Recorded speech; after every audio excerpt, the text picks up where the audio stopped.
Hola a todos, soy el Dr. Ian. Bienvenidos a un nuevo episodio de Más que Medicina, el podcast donde hablamos de salud de una forma sencilla, directa y sin complicaciones. Empezamos.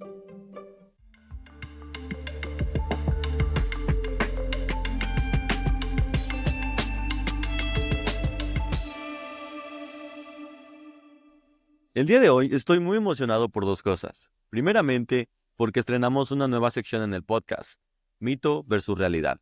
En este espacio derribaremos todos esos mitos y creencias que muchas veces nos confunden, pero que en lugar de ayudarnos, nos alejan de tomar las mejores decisiones para nuestra salud. El tema de hoy no podía ser más importante, la diabetes. Sí, esta enfermedad que afecta a millones de personas y mexicanos. Y además de todos los retos médicos e implicaciones económicas que ya conocemos, está rodeada de múltiples mitos y creencias que muchas veces nos complican su manejo y que inclusive pueden llegar a ser peligrosas si no los aclaramos a tiempo.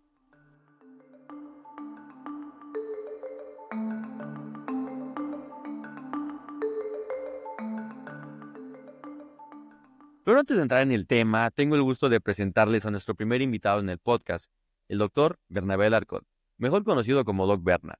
Él es médico pasante en el Instituto Cardiovascular de Puebla y tiene muchísimo que compartir con nosotros. Bienvenido, Doc. ¿Cómo estás? Es un placer tenerte acá en el podcast. Hola, buenas noches a todos. Muchas gracias por la invitación, doctor Ian. Es un gusto estar aquí y bueno, gracias por esto.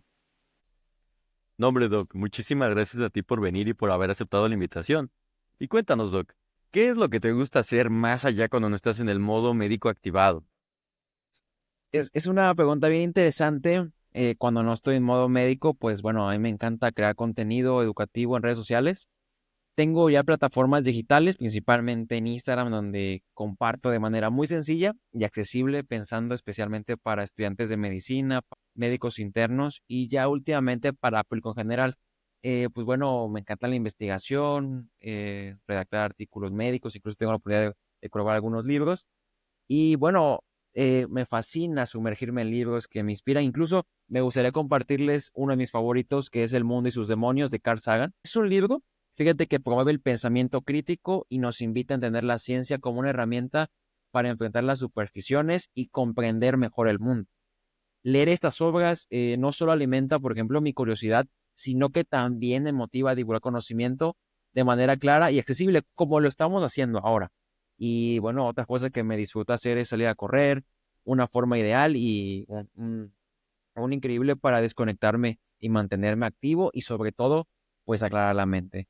Y como bien lo dijiste, actualmente estoy en el servicio social, en el área de cardiología en la ciudad de Puebla, en donde aparte de aprender medicina de primer mundo, pues bueno, también la medicina me ha enseñado a valorar los pequeños avances y sobre todo a conectar más con las personas, más allá de sus diagnósticos. Siempre digo que no todo es ciencia, sino también se trata de ser humano y aportar un poco a quienes nos rodean. Wow, Doc, pues muy interesante y sobre todo muy admirable todo lo que haces dentro del mundo de la medicina para los estudiantes, pero también el impacto que estás buscando tener en las personas en general. Precisamente ese fue uno de los motivos por el que yo decidí iniciar este proyecto, acercar y hacer más amigable la medicina hacia al público en general, ¿sabes?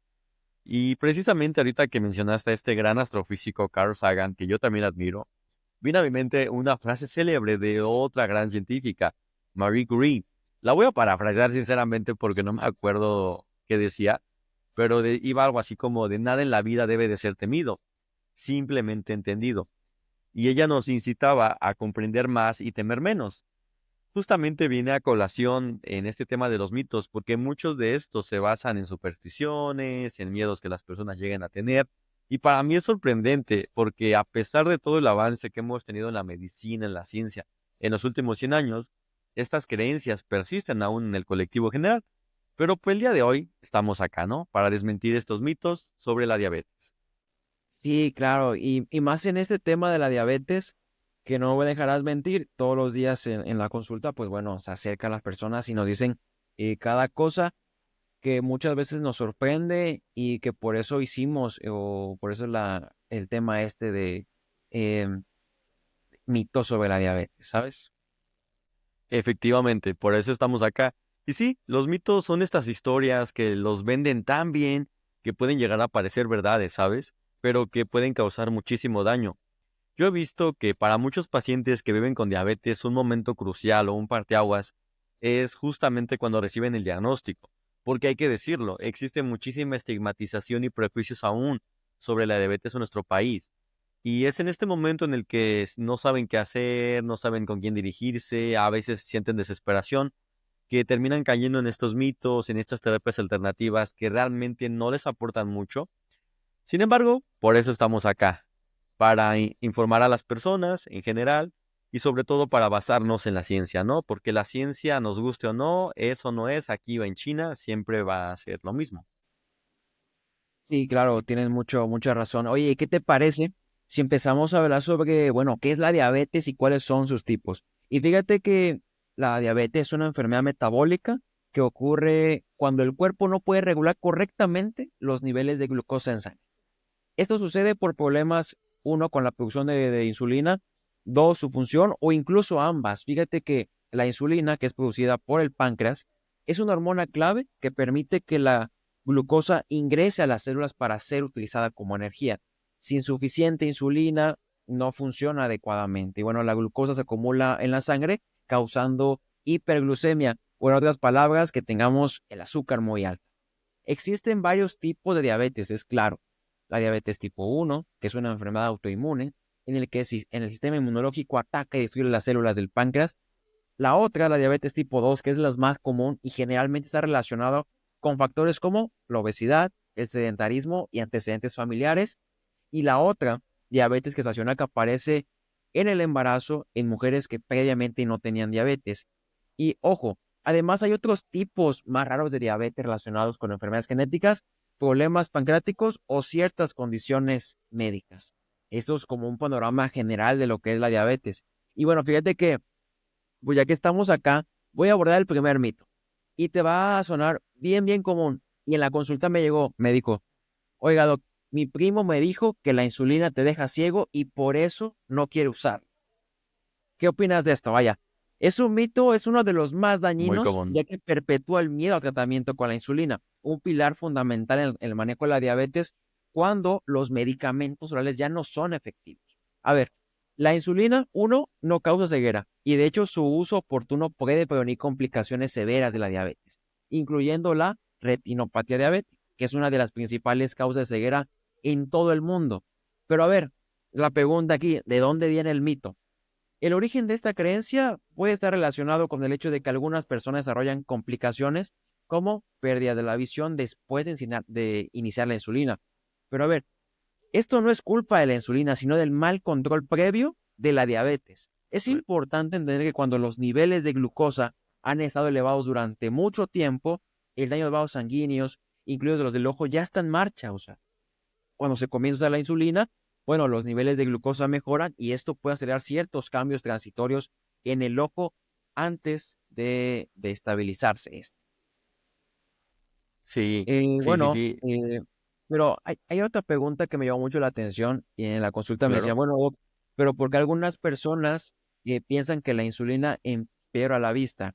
Y bueno, la respuesta es, al iniciar el tratamiento con insulina, los cambios rápidos en los niveles de glucosa pues pueden causar fluctuaciones temporales en la visión debido a alteraciones en el lente del ojo, ¿no? Que se adapta a la nueva osmolaridad. Este efecto es transitorio y no representa un daño permanente. Ahora, dejar de usar insulina debido a este mito aumenta el riesgo de ceguera. Quiero concluir con esto con el primer mito. La insulina no causa ceguera. Al contrario, es una herramienta vital para prevenir complicaciones que puedan llevar a la pérdida de la visión. Ignorar este tratamiento por miedo perpetúa el daño a que la diabetes no controlada causa en el cuerpo. A ver, es crucial a los pacientes sobre el papel protector de la insulina y abordar cualquier preocupación que pueda tener información pues respaldada por la evidencia científica, ¿no? Ese es el mito número uno que traemos acá al podcast. No sé si gustas hablar sobre otro tipo de mito que te enviaron tus seguidores, doctor Ian. Y sí, muy bien. Como atinadamente lo mencionaste, yo he visto que el mito de la insulina es uno de los más extendidos y es el que precisamente le da el título a este episodio. Otro mito que yo he escuchado precisamente hace un mes, y eso porque hubo un diagnóstico de diabetes en mi familia, es que la diabetes se cura. La respuesta corta es que no. Una vez que tienes diabetes o que te diagnostican diabetes, ya no hay vuelta atrás. Sin embargo, esto no significa una condena de muerte, apocalipsis, destrucción, no. Recuerden que, como bien lo mencionaste cuando nos hablaste de la diabetes en general, hay una falla en la insulina, ya sea en su calidad de producción, porque existe resistencia o porque simplemente no es suficiente para realizar su trabajo. Pero eso sí, los pacientes con diabetes, si llevan un adecuado manejo por parte de nutrición, por parte del médico y un equipo multidisciplinario, se pueden llegar a mantener sanos y vivir muchos años más y sobre todo prevenir muchísimas complicaciones.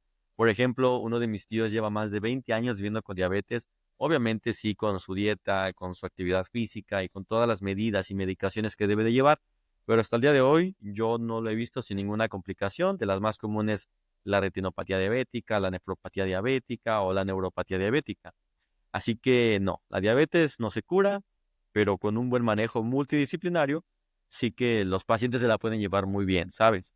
Y esto incluye medidas como ejercicio, los chequeos periódicos de glucosa, tomarse adecuadamente los medicamentos, porque es algo con lo que sufrimos muchísimo los médicos. Y no me dejarás mentir, que muchos pacientes luego cuando llegan a la consulta de seguimiento nos mienten que no, doc, es que yo no comí glucosa, perdón, es que yo no comí mucho azúcar, es que yo he llevado una buena dieta, yo me he tomado los medicamentos, pero la realidad es otra, ¿no? Y bien, ese es un mito que yo he escuchado. ¿Tienes algún otro mito en mente, doc? Oye, claro, ese mito está bien interesante, de que la diabetes no se cura, solo se controla. Y fíjate que hay otro que me llamó mucho la atención, que me dijo, típico, mi vecina me dijo que la diabetes te da por un susto. Me dio mucho susto al escuchar esto, ¿sabes? Ese es un mito muy común y aunque un susto o una emoción fuerte pues puede provocar un aumento, es claro, temporal de los niveles de glucosa en sangre, pues debido a que durante una emoción muy fuerte pues liberamos hormonas como el cortisol, como la adrenalina, pero no es el origen de la diabetes, es un aumento transitorio que no desencadena diabetes. Y a ver, ¿qué dice la ciencia? Vamos por partes. La diabetes tipo 1, ¿cuál es el origen? Un origen autoinmune. La diabetes, bueno, es el que el sistema inmunológico ataca a las células beta del páncreas responsables de producir insulina. Este proceso no tiene relación con eventos emocionales o situaciones de estrés, sino con una combinación de uno, predisposición genética y dos, factores ambientales en un momento dado como infecciones virales. Ahora, la diabetes tipo 2, una resistencia a la insulina. ¿Qué nos dice la ciencia? Bueno, es causada por factores como la obesidad, el sedentarismo, la dieta, incluso predisposición genética. Y aunque el estrés crónico puede contribuir al mal manejo de la diabetes en personas diagnosticadas, no es un detonante directo para desarrollar la diabetes, que te quede muy en claro. Pero ahora, ¿qué ocurre realmente con el susto? A ver, un susto, si nos vamos a niveles fisiológicos, pues activa el sistema nervioso simpático y el eje hipotálamo hipoficiario, lo que provoca liberación de hormonas, como te platiqué, la adrenalina, el cortisol. Estas hormonas estimulan la producción de glucosa en el hígado para proporcionar energía rápida al cuerpo, en una situación que se conoce como lucha o huida. En personas sanas, los niveles de glucosa vuelven a la normalidad rápidamente, pero en personas con resistencia a la insulina o diabetes no diagnosticada, pues el cuerpo no puede regular eficazmente esta glucosa, lo que puede relevar una condición pues preexistente. Vaya, ¿no? Hay algunos estudios, un estudio en Estados Unidos, que demostraron que los principales factores de riesgo para desarrollar diabetes tipo 2, bueno, es el sobrepeso, antecedentes familiares, no eventos aislados de estrés o sustos. Bueno, ¿qué concluimos con este mito? Uno, que el mito de la diabetes desangrada por el susto es falso. Este tipo de Falso. creencias perpetúan la desinformación y pues pueden rezar. Algo bien importante, doctor Ian, es que retrasa el diagnóstico temprano, ya que las personas atribuyen la enfermedad a eventos emocionales en lugar de reconocer los eventos, los factores reales, como una mala alimentación, como voy a comer hamburguesas, como voy a comer un montón de alitas, la famosa Coca-Cola. Ok.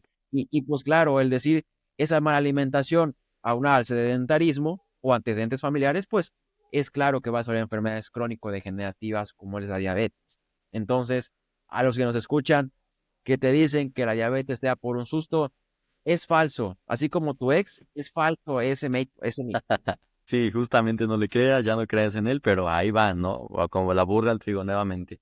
Y sí, como mencionas, este es uno de los mitos más extendidos. De hecho, aquí en Tehuacán, de donde soy originario, hay personas que dicen, y fue un comentario que también recibí en redes, que es decir, tienes un susto, una emoción fuerte y si vas a comer azúcar, algo dulce, o si inclusive te bañas con agua fría o con agua caliente te puede dar diabetes. Esto no es cierto. Hay que recordar, y como bien lo estás mencionando, la diabetes es una enfermedad que toma tiempo, es decir, no es de la noche a la mañana, no es como un resfriado común, no.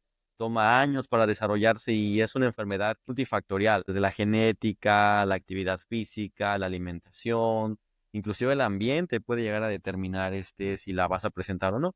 Así que es mucho más complejo la diabetes que simplemente, no, es que me asustaron, o es que mi mamá me hizo enojar porque me hizo esto, no. Y bien, otro mito muy arraigado, muy extendido precisamente es sobre la medicina y las terapias alternativas. Oigan, yo no estoy en contra de la medicina alternativa o de la medicina tradicional. Aclaro eso, porque si no, quiero pensar que se va a venir mucho hate. No, pero para mí hay una línea muy delgada entre lo que es medicina tradicional y los que son charlatanes, ¿sabes? La realidad es que no hay curas milagrosas. Es decir, yo luego voy por el centro caminando por la ciudad y de que escucho hay tés mágicos, cremas, gotitas, imanes, hierbas, que prácticamente, ¿cuál es la premisa que siguen? Que curan todo, así, tal cual todo, ¿no? Desde el niño de 5 años hasta el adulto de 80 años, con el que todas las enfermedades habidas y por haber las curan. Y yo pienso, o sea, si realmente existiera esto, si realmente fueran efectivos, ¿qué hacemos los médicos, no? O sea, ¿por qué nos tomamos 7 años para estudiar medicina general y de ahí la especialidad? Y ojo, no quiero demeritar a los médicos tradicionales, pero sí he escuchado muchísimos mitos. Y aquí la conclusión que quiero llegar con esto es que no hay una cura mágica para la diabetes, no, sino que de la mano del mito que les platiqué antes, la diabetes ya no se cura, solo se controla. Pero si llevas un buen control, te garantizo que vas a llevar una muy buena calidad de vida. Y luego mi papá me dice de que, sí, pero me voy a morir. Y yo de sí, se va a morir, como todos en este mundo. Pero siento que hay una manera más sana o más amena a que estés en el hospital, con un pie amputado, con todas las complicaciones que pues la diabetes llega a tener, ¿no? Así que no caigan en charlatanes, no hay curas mágicas para diabetes. No, claro, y por ejemplo, hace unos días escuchaba de que existe un analizador cuántico, o sea, que pone solamente tu mano y te dice, bueno, qué enfermedades tienes solamente con leerte la mano. Y eso es claro, Solamente con leerte la mano. sí, sí, sí, claro, bueno, yo lo vi así, o sea, no tengo ni idea ni me puse a investigar más, pero hoy en día estamos en un mundo con mucha información. Tenemos a la mano la información en TikTok, Instagram y que muchas veces hay gente que no tiene conocimientos en el área y que pues con tal de vender o cosas así, pues nos vende cosas erróneas, ¿sabes? Y la gente se lo cree. Es lo que te estoy diciendo. El amigo, el vecino de un amigo o mi tía me dijo o el vecino o el franelero me dijo. Entonces aquí, y justo hace rato que venía pues para grabar esto, escuché, si tienes diabetes, no puedes comer nada de dulce. A ver, las personas que viven con diabetes pueden consumir alimentos dulces, pero con moderación dentro de un plan de alimentación balanceado. Eso es claro. La clave está en controlar las proporciones como todo y equilibrar los carbohidratos en la dieta. Hay estudios que nos dicen que, pues bueno, o sea, no existe un alimento completamente prohibido, es claro. Para las personas que viven con diabetes, lo importante es cómo maneja este consumo. Lo que quiero que te lleves o lo que nos están escuchando es que, bueno, hay estudios que demostró que no es tanto el consumo de azúcar en sí, sino el control de la ingesta total de carbohidratos lo que mantiene un impacto en los niveles de glucosa en sangre. Eh, Otro que venía escuchando y que es muy claro escuchar en los pasillos del hospital es este mito que dicen, las personas con diabetes siempre terminan perdiendo una extremidad. A ver, La la extremidad. amputación no es inevitable si la diabetes se controla adecuadamente. Es claro, y venimos hablando esto. Ahora, si controlamos los niveles de glucosa en sangre en personas que ya viven con diabetes junto con el cuidado regular de los pies, prevenimos infecciones y complicaciones graves que nos conduzcan a amputaciones. Pero bueno, ¿qué nos dice la ciencia? Hay un artículo que nos dijo que más del 80% de las amputaciones relacionadas con la diabetes son prevenibles con un cuidado adecuado. ¿Qué te parece todo esto? ¿Sabes? Eh, yo digo que los charlatanes con esos analizadores cuánticos no tienen nada de ciencia, pero pues No, Justamente el objetivo de estos minutos que te estamos dando es decirte que sí y que no debes hacer, ¿sabes? sí, sí, ¿Tienes sí. algún otro No, mito que te escribieron al chat, Doc? sí, Doc. Otro mito que también escuché bastante y que precisamente a veces hasta mi mamá como que es difusora de este mito, es que los licuados de verduras, perdón, el jugo verde, las espinacas y hasta el nopal llegan a controlar e inclusive a curar la diabetes. Y bueno, no, aquí la realidad es que esto no es un mito del todo, porque estos licuados, estos jugos sí que tienen un efecto muy positivo en nuestro cuerpo, pero no puedo llegar y decir que curen o que controlen la diabetes como tal, no. Son más bien suplementarios al tratamiento médico de base, pero no es como que ya vayas a controlar tu diabetes únicamente con estos jugos verdes. Y el nopal precisamente es algo muy interesante porque me puse a investigar un poquito y ya ves que lleva siglos en la dieta mexicana desde épocas prehispánicas, ¿no? Que junto con otras hierbas y otros elementos se usan en la cocina. Bueno, la realidad es que el nopal sí llega a regular los niveles de glucosa. ¿Por qué? Básicamente es alto en fibra y esta fibra hace que la absorción del azúcar sea más lenta en el intestino, pero además de que ofrecen una sensación de saciedad más temprana, eso sin contar todas las minerales, las vitaminas que contienen. Y también algo que les quiero mencionar es que obviamente al ser un jugo verde que está hecho a base de verduras, sabemos que las verduras tienen una carga calórica muy menor. Así que sí, o sea, sí regulan ligeramente el nivel de azúcar, hablando del nopal, y obviamente no te aporta muchísimas calorías. Siento que va de ahí o va por ahí el por qué da esta impresión de que controle o de que cure, sin embargo, no. Aquí el tratamiento es multidisciplinario, médico, nutrición y todo lo demás que llega a requerir el paciente, ¿no? Sí, sí, claro. Pero es que el problema con la alboraria es que sí, tiene propiedades, pero el problema es que no la podemos dosificar como un paracetamol, ¿sabes? Y es una de las Sí, causas de obesidad en México y que muchas veces, pues, esos charlatanes nos dicen plantas que pues, tal vez ni tengan beneficios, pero uno lo cree. Y fíjate que ahorita que comentabas de esto, ahorita me escribieron al chat, me decían, Doc, yo no voy a hacer ejercicio porque las personas que viven con diabetes no pueden hacer ejercicio. ¿Cómo? Falso. El ejercicio es altamente recomendado para las personas que tienen diabetes, ya que esto mejora la sensibilidad de la insulina, controla los niveles de glucosa y previene complicaciones cardiovasculares. Claro que es importante hacer ejercicio. Y ya para cerrar la serie de mitos, hay otro que me escribieron ahorita al chat que me dicen, la diabetes solo afecta a los abuelitos o a los mayores. Bueno, o sea, aunque la diabetes tipo 2 es más común encontrarla en adultos mayores, pues cada vez se diagnostica en jóvenes, incluso en niños. Y bueno, es datos alarmantes, o sea, hay datos que arrojan que un aumento de 4,8 anual en casos de diabetes tipo 2 en niños y adolescentes desde ya es de más de 10 años.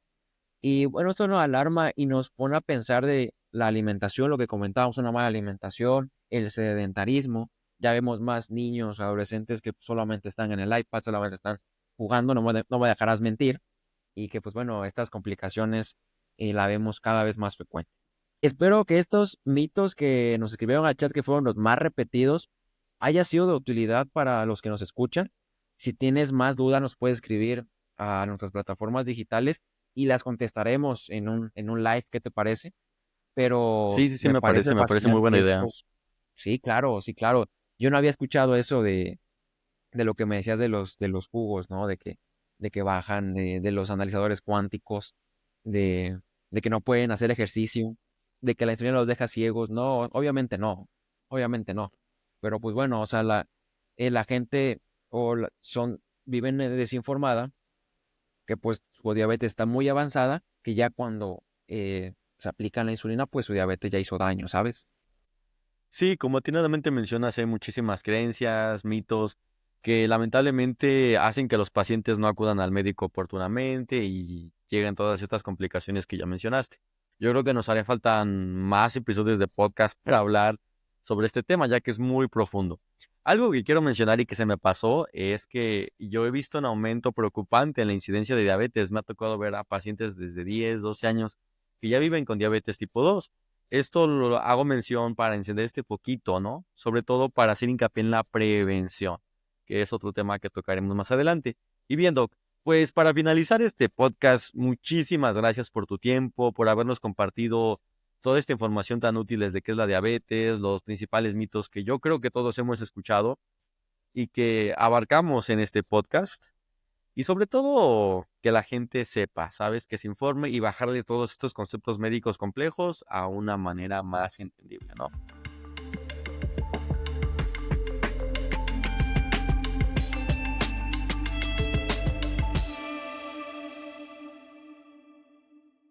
Sí, claro. Y bueno, yo quiero agradecerte el tiempo, la atención, la verdad, muy agradecido. Y yo quisiera dejarles un consejo a todas y todos los que nos escucharon. Y mi consejo es que no teman informarse, no teman preguntar, busquen apoyo médico cuando lo necesiten. Fíjate, la prevención y el control son posibles con pequeños cambios, una alimentación equilibrada, hacer ejercicio y asistir a chequeos regulares es bien, bien importante. Y ahora, recuerden, la diabetes no define quiénes somos, pero nuestra actitud frente a ella sí. Espero que Sí. esta información que les dimos de una manera pues muy clara, muy sencilla, les haya servido a todas y todos. Doc, Doyen, la verdad estoy muy agradecido contigo y espero No, volver a estar aquí en este espacio para comentar, pues de una manera muy sencilla, ¿no? De una manera muy coloquial, porque a veces, bueno, dicen las personas, ay, es que el médico solamente habla con tecnicismos. Y a ver, hay dos tipos de médico, el médico, el científico y el buen médico. El buen médico es el mejor traductor de la ciencia para el paciente. Y aquel médico que no te explica con palabras sencillas, no es buen médico, ¿sabes? Muchas gracias y en mis redes sociales me pueden encontrar como Dr. Bernabal Arcón. Diariamente estoy subiendo el día a día, subiendo consejos médicos para estudiantes de medicina, incluso de la salud. Incluso acabo de sacar mi libro para reanimación neonatal y pues bueno, cada vez estoy sacando más información para público en general. Muchas gracias, Doc, y agradezco mucho tu tiempo. Nos vemos. no, hombre, Doc, pues nuevamente agradecerte por haberte dado el espacio y tomado el tiempo para acudir a este podcast. Y sí, comparto totalmente tu postura. A mí me da muchísimo gusto que la medicina actual esté en esta transición hacia una medicina más humanista, más cercana con el paciente, en donde el médico deja de ser esa persona rígida y tosca que está sentada atrás de un escritorio y que únicamente se limita a esa relación médico-paciente en la consulta. No, en este caso nosotros estamos haciendo uso de las nuevas tendencias, de las tecnologías para acercar la medicina, para hacerla más amigable a los pacientes, porque si bien los médicos nos encargamos de curar enfermedades, también una función es la de la prevención. Más vale prevenir que lamentar. Y bien, a todos nuestros oyentes, muchísimas gracias por escucharnos en este episodio. No olviden compartir este episodio con sus familiares, con sus amigos, para que llegue esta información a más personas y sobre todo seguirnos en las redes sociales, tanto mías como las del doctor Berna, para que se enteren de los siguientes temas, episodios y posts. Por mencionar algunos, en el caso de Más que Medicina, estaremos hablando de dengue, sobre las vacunas, sobre influenza, gripe, y un tema muy interesante es el de medicina y arquitectura. Y bien, muchísimas gracias, agradezco nuevamente al doctor y a toda nuestra audiencia. Eso es todo de parte de Más que Medicina. Recuerden que la prevención es clave y más en temas como la diabetes. Adiós, Doctor Ian informa.